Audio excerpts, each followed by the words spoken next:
నొప్పి మాయం సర్జరీ దూరం ఆపరేషన్ లేకుండా మోకాళ్ల నొప్పులకు ఆధునిక చికిత్స ప్రాణ పెయిన్ క్లినిక్.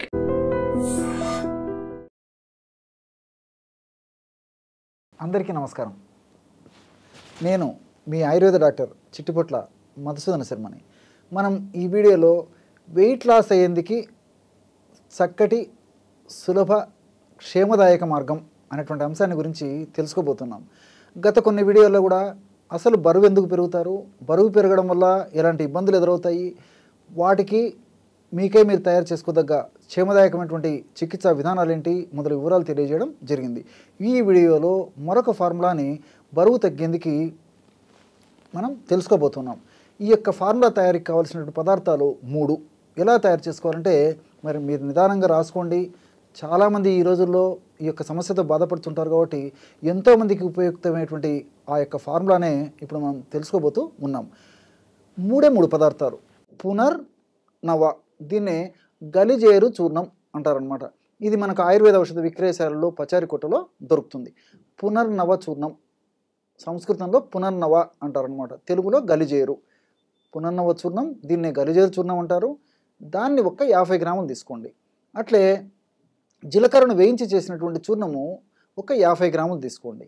మిరియాలను వేయించి చేసినటువంటి చూర్ణము ఒక 10 గ్రాములు తీసుకోండి. పునర్నవ చూర్ణం 50 గ్రాములు, జీలకర్ర చూర్ణం 50 గ్రాములు, మిరియాల చూర్ణం 10 గ్రాములు. ఈ 3 పదార్థాలు బాగా కలిపేసి ఒక గాజు సీసాలో నిల్వ ఉంచుకొని రోజు ఉదయం ఆహారం తర్వాత, అంటే ఒక 10 నిమిషాలు ఆగిన తర్వాత, రాత్రి ఆహారం తర్వాత ఒక 10 నిమిషాలు ఆగిన తర్వాత మనం ఈ ఔషధాన్ని సేవించాలి. ఎలాగంటే ఒక 50 ml గోరువెచ్చని నీళ్ళు తీసుకోండి. ఉదయం పూట ఒక 50 ml గోరువెచ్చని నీళ్ళు, రాత్రి పూట కూడా ఒక 50 ml గోరువెచ్చని నీళ్ళు తీసుకోవాలి. లేకపోతే 100 ml వరకు కూడా తీసుకోవచ్చు అన్నమాట. అందులో మనం తయారు చేసి పెట్టుకున్నటువంటి చూర్ణం ఏదైతే ఉందో అది 1/2 టీ స్పూన్, అంటే 2.5 గ్రాముల నుంచి 3 గ్రాముల వరకు అందులో కలిపేసేసి ఒక్క డోసుగా సేవించాలి. ఆ విధంగా ఉదయం ఒక్కసారి సేవించాలి ఆహారం తర్వాత, రాత్రి ఆహారం తర్వాత మరొకసారి సేవించాలి. ఈ విధంగా క్రమం తప్పకుండా రోజు 2 సార్లు ఈ యొక్క ఔషధాన్ని ఈ పద్ధతిలో వాడుకోవడం వల్ల దేహంలో సంచితమైనటువంటి అధికంగా సంచితమైనటువంటి కొవ్వు కరగడం మొదలైపోయి క్రమక్రమంగా కొవ్వు కరిగి మనిషి నాజుకుతనానికి సంతరించుకునేదానికి అవకాశం ఏర్పడుతుంది. ఆధునికంగా మనం ఆలోచించినప్పటికీ ఈ పునర్నవ అనేటువంటి ఈ యొక్క ఔషధంలో చాలా అద్భుతమైనటువంటి ఔషధ గుణాలుండి ముఖ్యంగా వెయిట్ లాస్ అయ్యేందుకు కూడా చాలా చక్కగా ఉపయోగపడుతుంది. అంతేకాకుండా ఈ యొక్క ఔషధము వెయిట్ లాస్ అయ్యేందుకు ఉపయోగపడమే కాకుండా ప్రత్యక్షంగా పరోక్షంగా అనేక సైడ్ బెనిఫిట్స్ ఇచ్చేదిగా ఉంటుందన్నమాట. ఉదాహరణకి ఈ యొక్క వెయిట్ ఉన్నటువంటి వాళ్ళలో సర్వసాధారణంగా చాలా మందిలో కిడ్నీ సమస్యలు వచ్చేదానికి ఒక అవకాశం ఏర్పడుతుంటుంది. కాబట్టి ఈ పునర్నవ మనం వాడుకోవడం వల్ల వెయిట్ లాస్ కావడంతో పాటు ఈ కిడ్నీ సమస్యలు రాకుండా కాపాడేందుకు కూడా ఈ యొక్క పునర్నవ ఉపయోగపడుతుంది. ఎలాగంటే పునర్నవలో lipoic acid, alpha hydroxy lipoic acid, punarnavine అనేటువంటి రసాయన పదార్థాలు ఉంటాయి. ఇవన్నీ కూడా ఈ కిడ్నీస్లో నెఫ్రాన్స్ అనేటువంటి వడపోత సంబంధించినటువంటి ఆ యొక్క నెఫ్రాన్స్ని, అంటే వడపోతకు ఉపయోగపడేటువంటి ఆ నెఫ్రాన్స్ అనేటువంటి ఆ భాగాల్ని రక్షించేందుకు ఉపయోగపడతాయి అన్నమాట ఈ యొక్క పదార్థాలన్నీ కూడా. అట్లే జీలకర్రలో చాలా అద్భుతమైనటువంటి రసాయన పదార్థాలు ఉన్నాయి. ఇది బెస్ట్ యాంటీ ఆక్సిడెంట్గా పనిచేస్తుంది. అంటే ఈ బెస్ట్ యాంటీ ఆక్సిడెంట్గా పనిచేయడం వల్ల శరీరంలో ఇన్ఫ్లమేషన్ ప్రక్రియను కంట్రోల్ చేసేందుకు ఉపయోగపడతాయి అన్నమాట ఇందులో రసాయన పదార్థాలు. ఉదాహరణకి ఈ శరీరంలో కొవ్వు కణాల్లో కొవ్వు ఎక్కువగా చేరినప్పుడు అందులో భాగంగా ఆ కొవ్వు కణాల వల్ల ఇన్ఫ్లమేషన్ అనే ప్రక్రియ జరుగుతూ ఉంటుంది. ఈ ఇన్ఫ్లమేషన్ ప్రక్రియలోనే భాగంగా వివిధ రకాలైనటువంటి హానికారకమైనటువంటి రసాయన పదార్థాలు ఉత్పత్తి అయ్యి అవి శరీరానికి హాని చేసేందుకు, మరిన్ని ఉపద్రవాలు కలుగజేసేందుకు అవి ఆ యొక్క ఇన్ఫ్లమేటరీ మీడియేటర్స్ అనేటువంటి రసాయన పదార్థాలు ఉపయోగపడతాయి. మరి ఈ జీలకర్ర యాంటీ ఆక్సిడెంట్గా ఉపయోగపడుతుంది కాబట్టి జీలకర్ర యాంటీ ఆక్సిడెంట్ గుణాలు ఎక్కువ కాబట్టి ఆ ఇన్ఫ్లమేషన్ ప్రక్రియ నిరోధించి ఆ ఇన్ఫ్లమేషన్ వల్ల కలిగేటువంటి హానికారకమైన రసాయన పదార్థాల ఉత్పత్తిని కూడా తగ్గించేందుకు ఇవి ఉపయోగపడుతుంది అన్నమాట ఈ జీలకర్ర.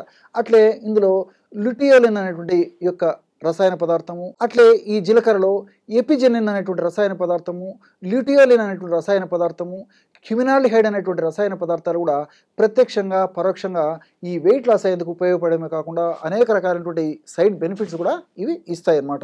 ఈ ఎపిజినిన్, లిటియోనిన్ అనేటువంటి రసాయన పదార్థాలు, ఎపిజిన్ అనేటువంటి రసాయన పదార్థము యాంటీ ఇన్ఫ్లమేటరీగా ఉపయోగపడితే, లిటియోలిన్ అనేటువంటి రసాయన పదార్థము సెల్స్ డ్యామేజ్ కాకుండా ఉండేందుకు కూడా ఇవి ఉపయోగపడుతుంది, ఈ యొక్క లిటియోలిన్ అనేటువంటి రసాయన పదార్థం. అట్లే క్యుమినాల్డిహైడ్, ఈ క్యుమినాల్డిహైడ్ అనేటువంటి రసాయన పదార్థం ఏంటంటే అధిక ఆకలిని తగ్గిస్తుంది అనమాట. ఎప్పుడైతే మనకు అధిక ఆకలి తగ్గుతుందో మనం తీసుకునేటువంటి ఆహార పదార్థాలను కూడా తగ్గించి వాడుకుంటాం కాబట్టి దానివల్ల కూడా మనకి పరోక్షంగా వెయిట్ లాస్ అయ్యేందుకు మనకు ఉపయుక్తకరంగా ఉంటుంది. అట్లే మిరియాల్లో పెప్పరిన్ అనేటువంటి రసాయన పదార్థం ఉంది. ఈ పెప్పరిన్ అనేటువంటి రసాయన పదార్థంలో ఉన్నటువంటి ఈ పెప్పరిన్ అనేటువంటి రసాయన పదార్థం కూడా ఈ ఫ్యాట్ను కరిగించేందుకు, మెటబాలిజంను సమర్థవంతంగా వేగవంతంగా చేసేందుకు, జీవనక్రియను వేగవంతంగా చేసేందుకు మనం వాడినటువంటి ఈ యొక్క పున్నవ, జీలకర్ర మరింత త్వరగా, సమర్థవంతంగా, శీఘ్రంగా వెంటనే పనిచేసేందుకు ఈ మిరియాలు ఉన్నటువంటి పెప్పరిన్ అనేటువంటి రసాయన పదార్థం ఉపయోగపడుతుంది. ఈ విధంగా ఈ 3 పదార్థాలు కలిపి మనం ఔషధంగా తయారు చేసుకుని వాడుకుంటున్నాం కాబట్టి ఫలితాలు మరింత శీఘ్రంగా, మరింత సత్వరమే, మరింత ఆశాజనకంగా, మరింత సమర్థవంతంగా ఉండేందుకు అవకాశం ఏర్పడుతుంది. మరి వీటితో పాటు నేను గత కొన్ని వీడియోలో కూడా చెప్పడం జరిగింది, ఈ యొక్క క్షేమదాయకమైనటువంటి ఇలాంటి ఔషధాన్ని వాడుకుంటూ కామన్ అంటే సర్వసాధారణంగా మనం కొన్ని రకాలైనటువంటి ఆహార నియమాలు పాటించాలి. అంటే ఆహారంలో కార్బోహైడ్రేట్స్ ఎంత తగ్గించుకుంటే ఎంత మంచిది, ప్రోటీన్ ఉన్నటువంటి ఆహార పదార్థాలని మనం పెంచుకోవాలి, అంటే మాంసకృతులు ఉన్నటువంటి ఆహార పదార్థాలను పెంచుకోవాలి.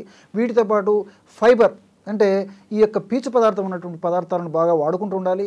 అట్లే డ్రై నట్స్ కానీ, డ్రై ఫ్రూట్స్ కానీ, సలాడ్స్ కానీ, వెజిటబుల్స్ కానీ వీటిని అవసరాన్ని బట్టి ఎక్కువ ప్రమాణంలో వాడుకునేందుకు ప్రయత్నం చేస్తే చాలా మంచిది. Junk foods, fast foods, bakery foods, ice creams, cool drinks ఇలాంటివి ఎంత దూరంగా ఉంటే అంత మంచిది. వేళకు ఆహారం తీసుకునేటువంటి పద్ధతిలో అలవాటు చేసుకోవాలి, వేళకు విశ్రాంతి తీసుకుంటుండాలి. వీటితో పాటు వారంలో కనీసం 5 రోజుల పాటు వాకింగ్ కానీ, జాగింగ్ కానీ, రన్నింగ్ కానీ, స్కిప్పింగ్ కానీ, స్విమ్మింగ్ కానీ ఇలాంటి ఏదో ఒక చిన్న ఎక్సర్సైజు ఒక అరగంట నుంచి 30 గంట సేపు ఇలాంటి ఎక్సర్సైజ్ చేస్తూ ఇలాంటి చిన్న జాగ్రత్తలు తీసుకుంటూ నేను చెప్పినటువంటి ఈ యొక్క ఔషధాన్ని వాడుకోవడం వల్ల చాలా సమర్థవంతమైనటువంటి ఫలితాలు వెంటనే కలిగేందుకు అవకాశం ఏర్పడుతుంది. చూశారు కదా ఎటువంటి సులువైనటువంటి ఔషధ యోగాన్ని వెయిట్ లాస్ అయ్యేందుకు మీరు ఈ వీడియోలో తెలుసుకున్నారో. మరొక వీడియోలో మరొక అంశంతో మళ్ళీ కలుద్దాం. అంతవరకు నమస్కారం. మీ చిట్టిబొట్ల.